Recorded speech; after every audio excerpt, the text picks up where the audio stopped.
All right, we continue our review of human heredity, here looking at some diseases that are caused by mutations in genes. And surprisingly, sometimes those mutations are not recessive, but dominant and codominant. But we're going to start looking at some recessive examples. And the other thing I want to point out before we look at these is that a lot of these genes we didn't even know existed until they cause a problem. In other words, we discover genes in humans by looking at diseases that are caused by their mutation. And in some of these cases, we haven't figured out what the protein that the gene codes for does, but in many of them we have. So here we're looking at disorders caused by recessive alleles. So albinism, cystic fibrosis, galactosemia, phenylketonuria or PKU, and Tay-Sachs disease. And for all of these, they're all autosomal recessive, which means they're hidden in heterozygote carriers. So if you think about it, you don't have this disorder as long as you have the dominant allele, right? The only way you have these disorders is if you're homozygous recessive. If you're a heterozygote, that means you're carrying the allele. And that allele, and you won't even know it. I mean, unless you have some kind of genetic test or you see a genetic counselor and they look at your family, you're not going to know you're carrying that allele. So that's what I mean by that they're hidden. And they're protected. This is a concept known as heterozygote protection, where an allele will persist in the gene pool because it can hide out in heterozygotes. And therefore it can't be selected against. Or it's not going to be selected against. All right, so what are the proteins that are involved here? Well, albinism is caused by a mutation in a gene for tyrosinase, which is an enzyme that's responsible for turning tyrosine into melanin, which is the pigment that we find in everything, skin, hair, eye color, everything.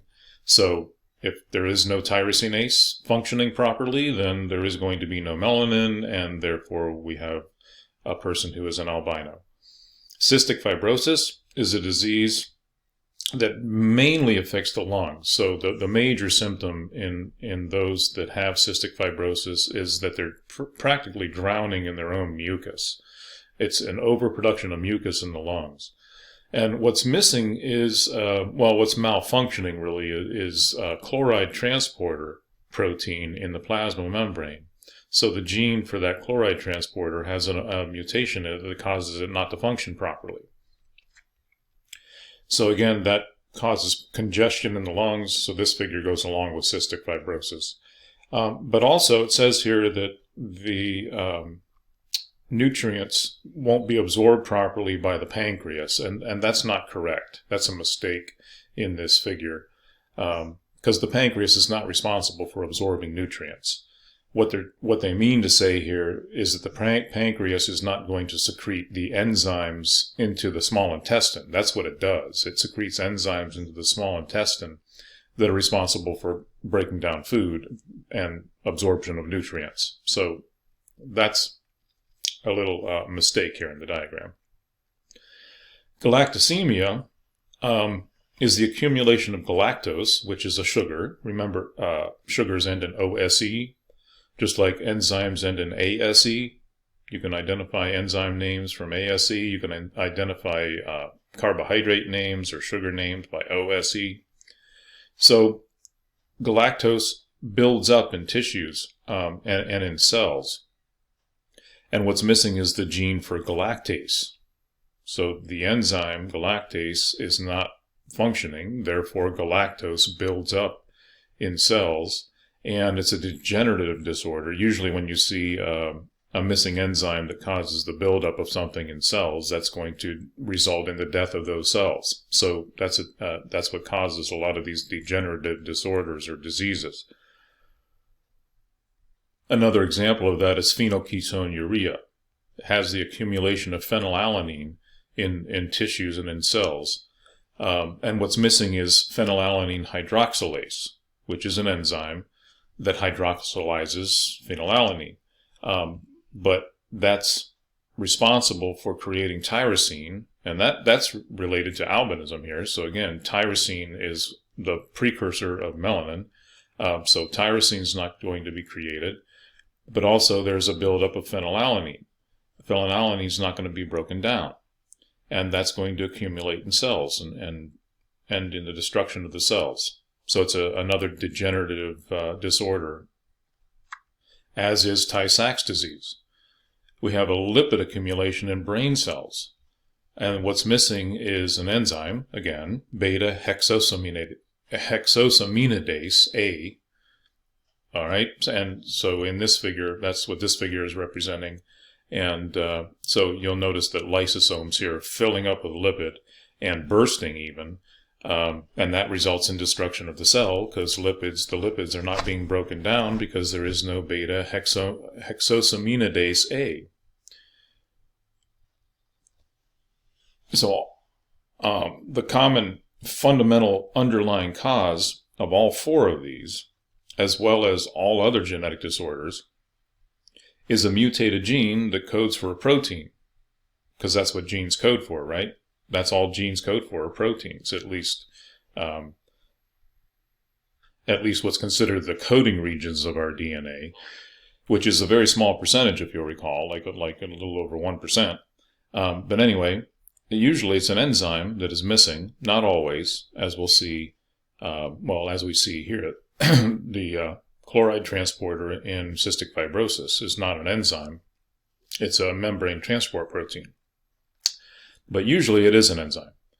And so this results in important compounds either not being made or not being broken down or not being transported or loss of signaling, and the list goes on, and it's involved in all the functions of proteins because, as I've told you many times, proteins run the show. They do everything. So if we take a closer look at what's going on in cystic fibrosis, here we're looking at chromosome number 7, and that's where you'll find the gene for cystic fibrosis. The CFTR gene stands for cystic fibrosis transport protein or transport gene. And so it's caused by a deletion point mutation. If you'll recall, point mutations affect just a couple, either one base pair, like an A and T or a G and C, or just very few. Up to 3, I believe, is considered a point mutation. So this creates the recessive allele. That mutated gene is then the recessive allele that causes the disorder. So, which is again the protein.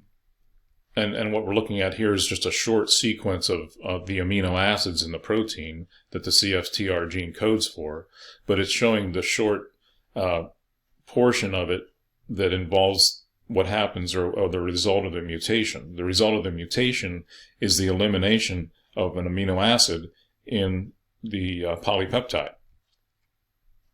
So this is showing the entire active chloride transport protein, which is a big blobby protein, as most proteins are, relatively large. They're the largest organic biological compounds.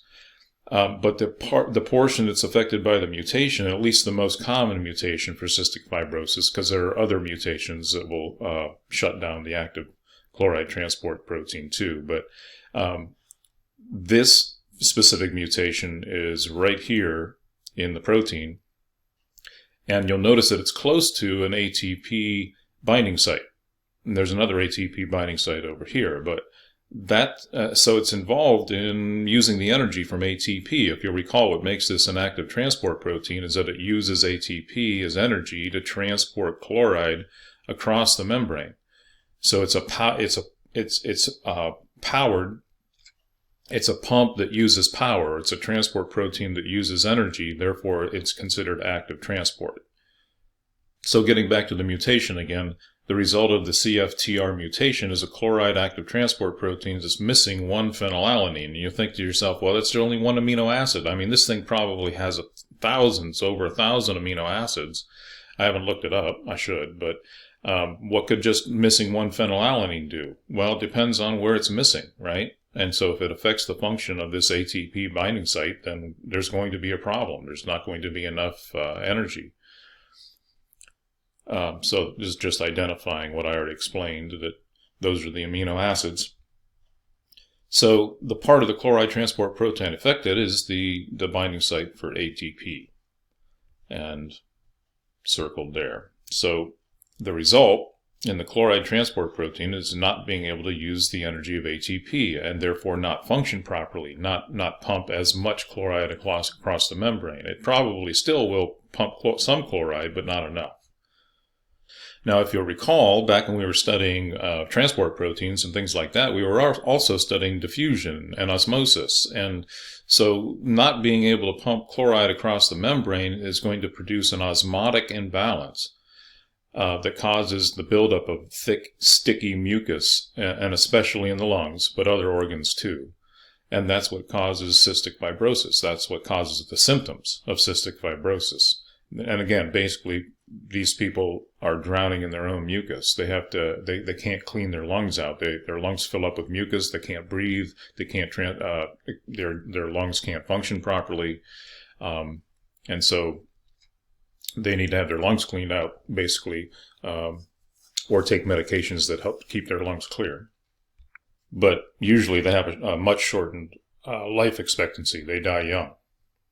So again, cystic fibrosis is an example of a recessive genetic disorder, but there are also dominant genetic disorders. And like all genetic disorders, they're caused by mutations that result in a missing or incorrect protein, which means an enzyme, a transporter, a signal molecule, a receptor, a plasma membrane receptor is missing or not functioning properly.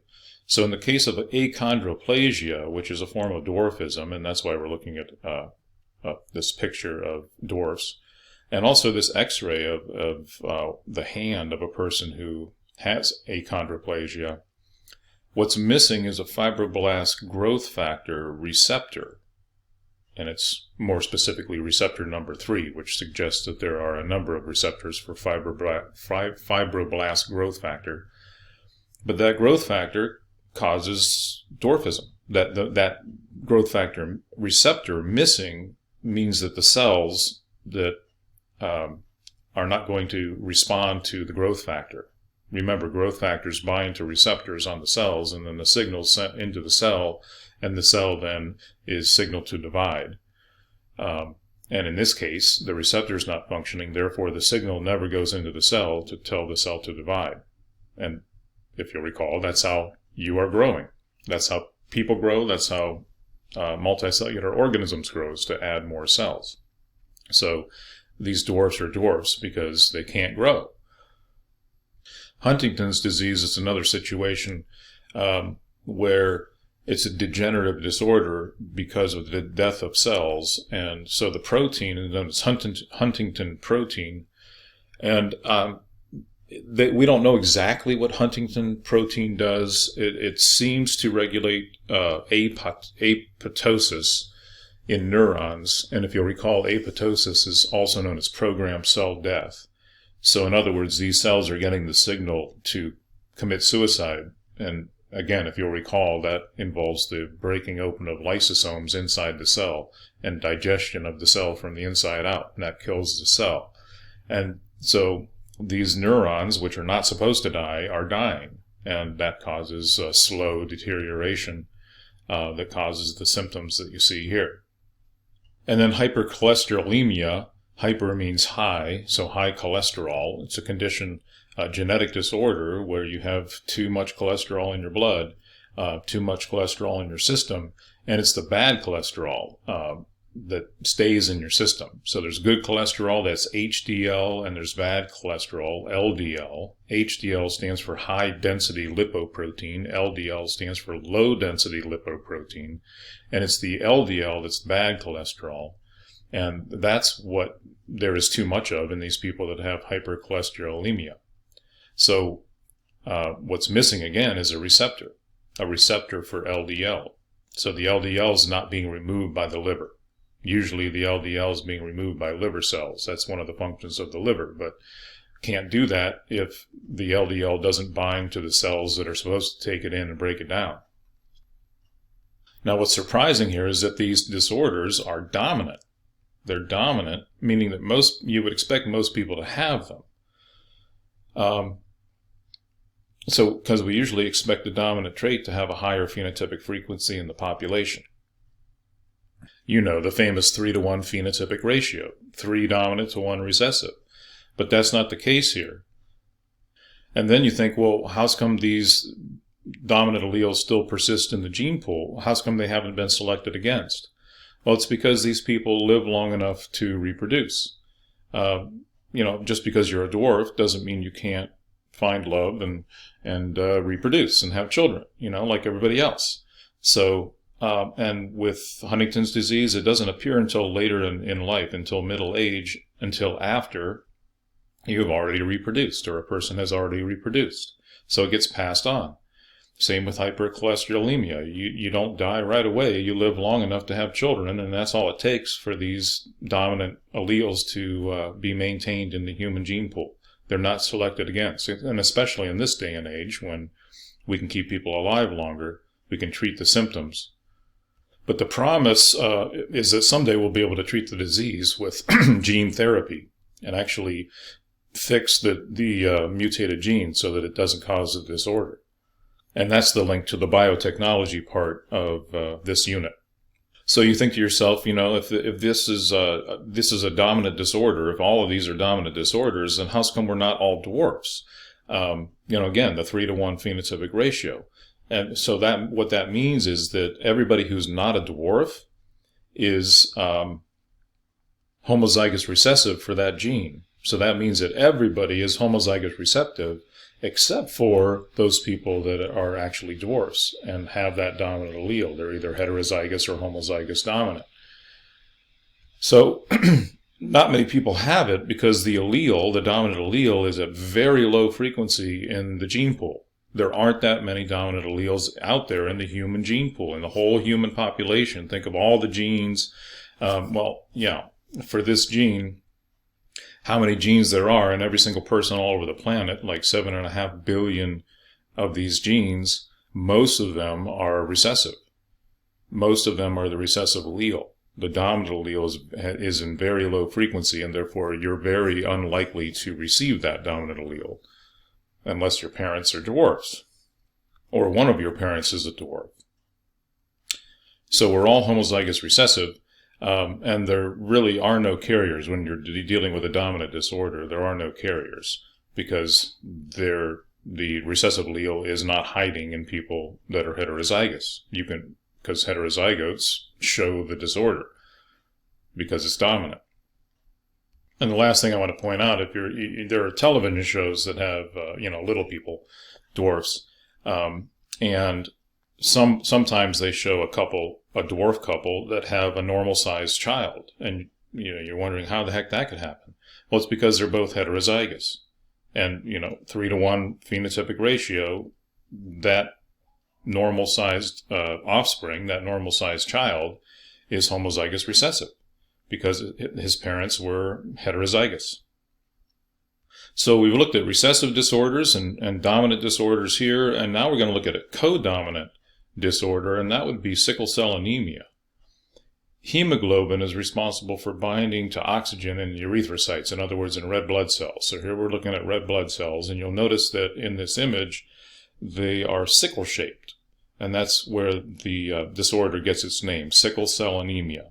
This isn't how red blood cells are supposed to look. And because they are disformed this way, and they have the reason they're disformed this way is because they have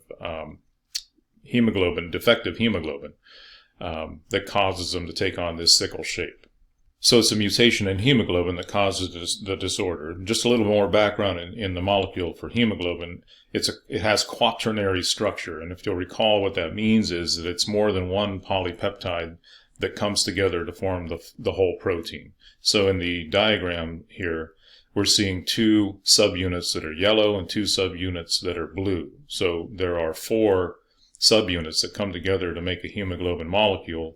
2 of them are referred to as alpha subunits, and the other 2 are beta subunits. And the mutation is in the beta gene, the beta subunit gene. And it's a point mutation. It's a substitution point mutation. And so all it does is change one amino acid in that polypeptide chain in that beta subunit, but that's all it takes. So the mutated allele is recessive as a disease, but it can also be considered codominant because those people that are heterozygous produce both normal red blood cells and sickle-shaped red blood cells. So they have a mix, like half and half. Half normal red blood cells, half sickle-shaped red blood cells.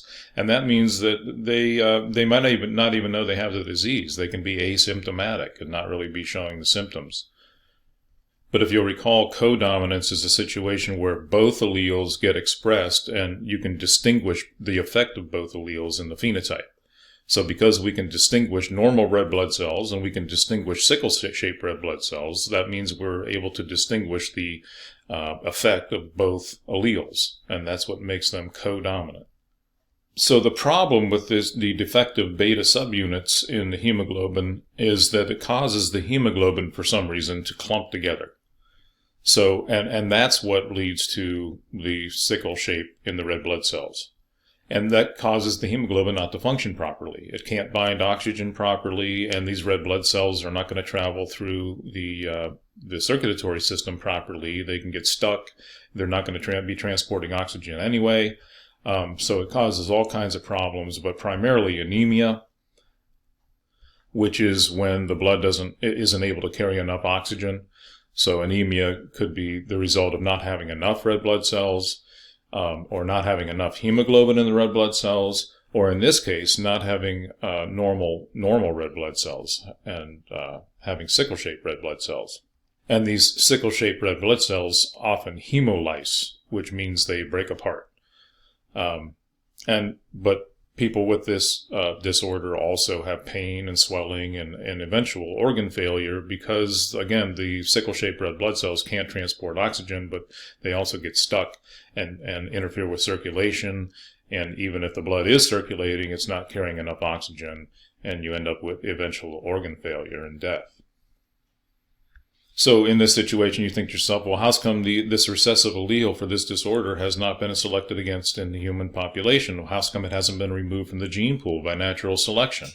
Well, there's a story behind that, and it involves malaria, believe it or not. So again, sickle cell anemia is considered a codominant disorder, and this image is showing what I was talking about on the previous slide, where if you're heterozygous, you show both normal red blood cells, like these blood cells here, but you also have sickle-shaped red blood cells. And again, some people that are heterozygous don't show any symptoms at all. But if you look at this map, this map shows the incidence of sickle cell anemia. In other words, the darker the color, the higher or the greater the number of people that have sickle cell anemia. This inset is showing the distribution of malaria or the incidence of malaria. And you'll notice that, we're not seeing this part of the map here, but Africa especially, there's a big overlap between the area that is infected by malaria and the area that's infected by sickle cell anemia. And so as the story goes here, and it's not just a story, it's a fact, people of African descent are more susceptible or more likely to show sickle cell anemia. And the reason is because if people that are heterozygous are protected against malaria.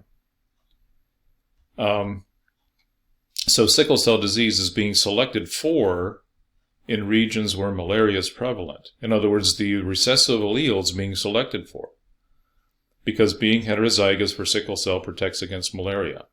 And that's something that we call a heterozygote advantage, not to be confused with heterozygote protection. But that's also part of the story here. So if you live in Africa and you're heterozygous for sickle cell anemia, you're going to be protected against malaria. It helps protect you against malaria because malaria is caused by a protozoan that infects red blood cells, if you recall. The name of that is Plasmodium, if you'll recall. So Plasmodium infects red blood cells, and it has a harder time infecting the red blood cells if they are misshapen, if they're sickle-shaped. So again, that means that the heterozygotes in these populations have an advantage against malaria.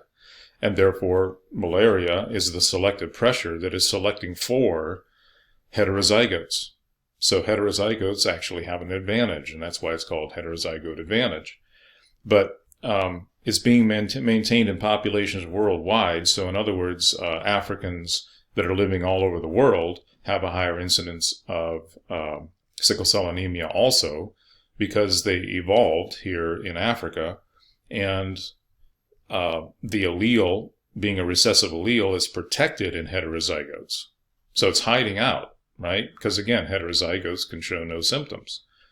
So there's a combination here of heterozygote advantage in Africa that was selecting for the sickle cell allele, and then as people migrated out of Africa and away from these areas that have malaria, it's still being maintained in the human gene pool because of heterozygote protection. It's hiding out in heterozygotes.